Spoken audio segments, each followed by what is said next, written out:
Pakarain na naman kaya inin duha, nagpadawit-dawit pa kan Mads Donisa. Salamat sa pagdawit, Mads Donisa. So, adi na sa suba na.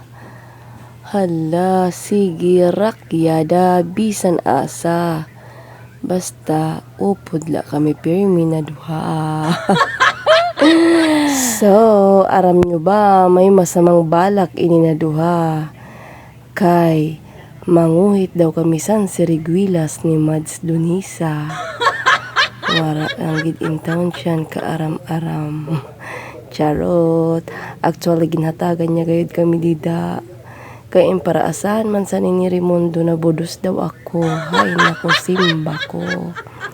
So hala, banat da sang sungkit, bisan grabing init.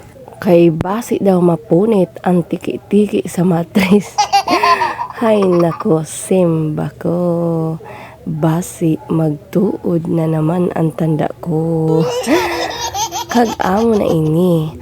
Nagsuroy-suroy na naman kami na daradara naman ang siriguelas. Adi na naman sa kamarin ang lola mo kag lolo mo. Kaya chika-chika ever kami dida na duha. Amo ini per me ang kamaritisan ko ang asawa ko. Habang sigisan kima-kima. Halabanat sang chika-chika man.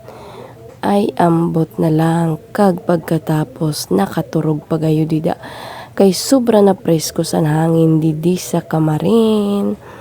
Kaya super sadya kag busog kami na duha pero nasadya ampa san ka pa.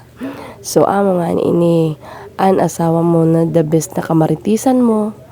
Pero pagkataod-taod, nagsuay na kamo. Haha, charot. Ay, sus, grabe. Kung makakima-kima, bagan mga ba sampaka. Iba talaga ang libre. Nagadandog mga pre. So, salamat na lang kayo sa tag-iasan ni na Siriguilas sa amon madi. Thank you so much.